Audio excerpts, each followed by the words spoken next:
Olá, pessoal do nono ano e da nona fase. Aqui quem está falando é a professora Bárbara, professora de matemática. E durante esse período vou gravar alguns vídeos explicativos do conteúdo, enquanto nós não retornamos ao ensino presencial. Bom, o nosso primeiro conteúdo são os números irracionais. Os números irracionais são números decimais, ou seja, aqueles números que têm vírgula, infinitos, ou seja, eles não têm fim, e não periódicos.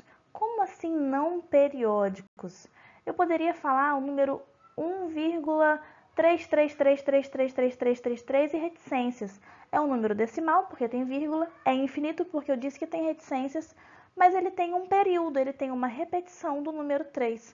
Então, não periódicos são números que não têm essa repetição. Por exemplo, 2,3, 4, 5, 6, 8, 10 e assim por diante. Bom, como que descobriram os números irracionais?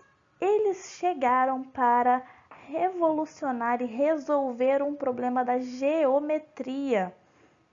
Quando nós tínhamos um quadrado de lado 1, não se sabia como medir a diagonal deste quadrado. Porque, utilizando o teorema de Pitágoras, que a gente ainda vai estudar esse ano, pode-se perceber que o valor dessa diagonal não é um número exato.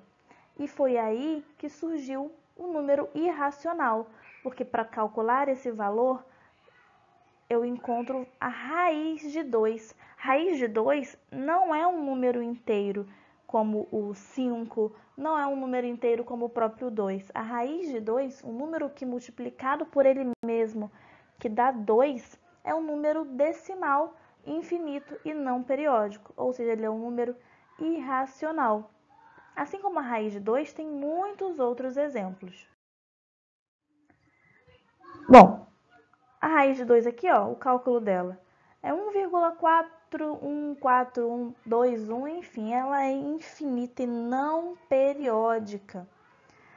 Outros exemplos de números irracionais é a raiz de 3, raiz de 5, raiz de 7, todos eles seguem o mesmo padrão, números irracionais, infinitos e não periódicos.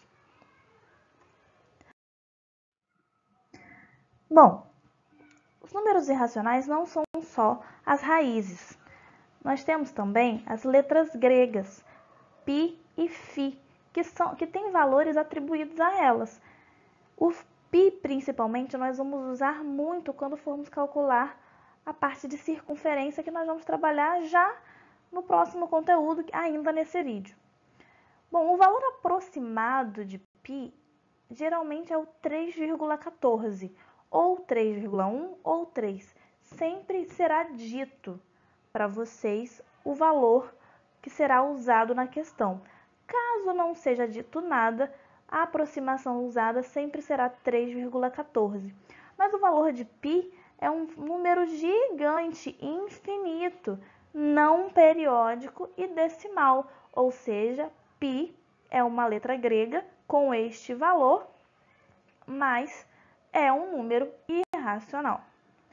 Um outro exemplo é o que é chamado número de ouro, a letra φ, outra letra grega, que também tem um número decimal infinito e não periódico associado a ela.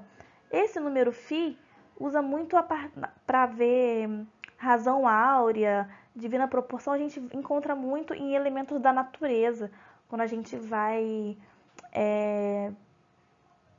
medir ou passar aqueles valores de uma folha, por exemplo, de pinturas, de esculturas, por um computador, por exemplo, é facilmente identificável essa razão áurea.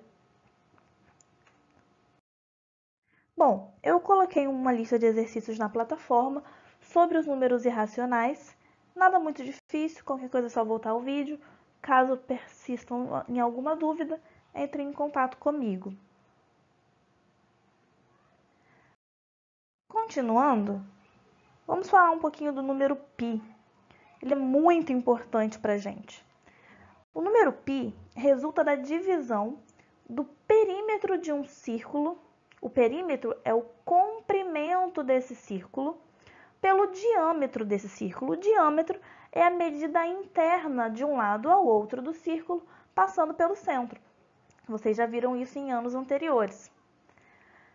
Bom, se a gente mede toda a volta de um círculo com uma fita, por exemplo, e também mede o diâmetro do círculo e fazemos a divisão do perímetro, da medida da bordinha do círculo, pelo diâmetro, a gente encontra um valor.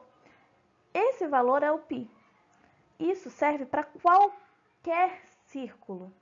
Quando você mede a borda, faz o perímetro do círculo e calcula o diâmetro, a divisão do perímetro pelo diâmetro vai ser o valor de π, aproximadamente 3,14. Pode ser com o diâmetro, ok? Bom, eu deixei alguns exercícios para vocês fazerem no padrão do exemplo que eu dei aqui nesse vídeo. Caso vocês tenham alguma dúvida, é só entrar em contato. Um beijo e até a próxima semana.